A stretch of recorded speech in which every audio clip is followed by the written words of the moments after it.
Então, sobre a identidade mente-corpo. Agora a gente já parte para o monismo. Dentro do monismo, eu não vou falar sobre o idealismo. O idealismo eu deixo como referência ao Hegel, onde a gente vai ter o movimento dialético do espírito, onde a gente tem a síntese, a antítese, e onde a gente tem a tese. Então, sobre a identidade mente-corpo, que faz parte do materialismo, a gente pode falar de Pavlov. Pavlov, ele tem algumas frases muito interessantes. Por exemplo, basear os fenômenos psíquicos em fatos fisiológicos. Ou seja, o objetivo então dele é fundir ou identificar o fisiológico ao psicológico, o subjetivo ao objetivo. E ele vai além, ele diz: tenho a mais profunda convicção de que isso constitui a mais importante tarefa científica dos nossos dias. Uma outra frase ainda: o homem é um sistema, uma máquina, e ele está submetido, como qualquer outro sistema na natureza, às mesmas leis naturais. Então, sobre um diagrama UML, a gente pode representá-lo da seguinte forma. De modo geral, a gente pode partir da física como a classe mais fundamental, pois a gente tem a química, os termos químicos podem ser traduzidos em termos físicos. Já os termos bioquímicos podem ser traduzidos em termos químicos. Os termos da neurociência podem ser traduzidos em termos bioquímicos e os termos da psicologia podem ser traduzidos em termos da neurociência. Ora, por que esse trabalho parece tão interessante? Porque uma vez que eu parto, por exemplo, de fenômenos psicológicos, e se eu consigo descrevê-los em termos de comportamento ou em termos da neurociências, fisiológicos, bioquímicos, os fenômenos psicológicos podem ter um interesse menor, porque já que eu consegui traduzi-los, eu posso, assim, trabalhar sem fazer referência a esses termos. Bom, a identidade mente-corpo, ela parte de uma redução que não é ontológica, não é eliminativa. Sobre a redução, aqui é tomado como referência o Searle, 1993, onde ele descreve os diferentes tipos de redução. Então, eu poderia, ao reduzir a mente ao comportamento, não mais ter necessidade de termos mentais e, assim, bani-los.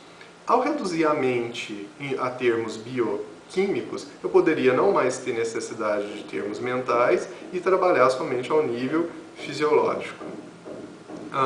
A teoria da identidade mente-corpo, ela estaria melhor entendida como um tipo de redução, não ontológico, mas um tipo de redução teórico, onde processos fisiológicos e processos mentais, eles obedeceriam a uma mesma regra, a uma mesma lei natural. E o Pavlov defende, então, que essa lei seria o condicionamento respondente. Uma outra posição sobre as teorias da identidade mente-corpo pode ser vista em Smart, onde ele vai defender que a identidade mente-corpo é uma identidade ontológica. Bom, o eliminativismo aqui eu já antecipei, mas vamos falar mais especificamente dele. É uma abordagem bastante nova. Aqui autores apontam o Paul Feyerabend como um grande precursor do eliminativismo. Temos também Hort e os grandes publicitários, a Patrícia e o Paul Chatelain. A gente pode entender que a proposta do eliminativismo é a seguinte: as neurociências, elas vão eliminar a psicologia. Da mesma forma que, como explica o João Teixeira, a química, quando surge, ela acaba eliminando a alquimia. Ou seja, a psicologia seria uma alquimia que vai desaparecer com a evolução da ciência, com o desenvolvimento, então, das neurociências. Ora, se a gente leva esse pensamento, se a gente alarga esse pensamento, a gente pode partir da física, assim a gente teria no diagrama ao lado, a gente teria a neurociências, então, que elimina a psicologia, a bioquímica, então, que vai eliminar a neurociência, a gente teria, então, a química, que vai eliminar a bioquímica, e, por fim, a física, então, que eliminaria a química. Bom, a gente teria a física. Mas o que é física? A gente vai pegar como referência esse grande Schrödinger, esse grande físico, que vai dizer que a física não passa de esquemas mentais. Então, nesse momento, a gente viria a psicologia eliminar a física. Bom, sobrou o quê, né?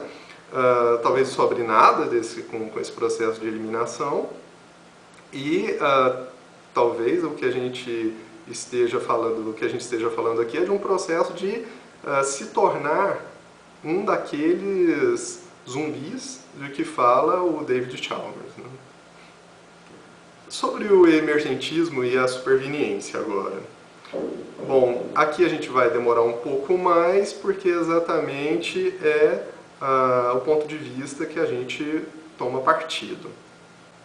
O conceito de superveniência repousa sobre a hipótese que consiste em dizer que um sistema não se restringe aos elementos, mas se prolonga sobre suas propriedades. Então, vai dizer em 1984, que se a gente tem x como elementos, né, se Gx um conjunto de elementos, então nós vamos ter uma certa propriedade característica e própria desse conjunto, fx. Né? Então, se a gente tem um certo subconjunto desses elementos, que a gente vai chamar de GA, necessariamente, a partir desse subconjunto de elementos, nós vamos ter aquela propriedade emergente esperada. Ora, vamos aplicar isso em neurociência. A gente parte de x, um neurônio. Né? Gx, então, um conjunto de neurônios, um conjunto total de neurônios. Se a gente, então, tem GA como um subgrupo de neurônios, um cluster, né, a gente vai necessariamente observar a emergência de certas propriedades. Né? Por exemplo, a aprendizagem de palavras. Se a gente tem aqui agora o grupo de neurônios como elemento, o Gx' ele vai ser um conjunto de grupos de neurônios e GB um subconjunto de grupos de neurônios.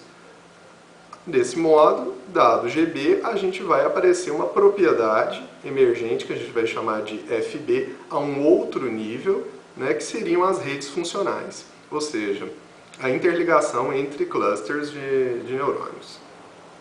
A gente pode continuar aplicando o teorema de A e desse modo a gente vai subindo de nível, ou seja, um nível ocorre sobreposto ao nível inferior. Né?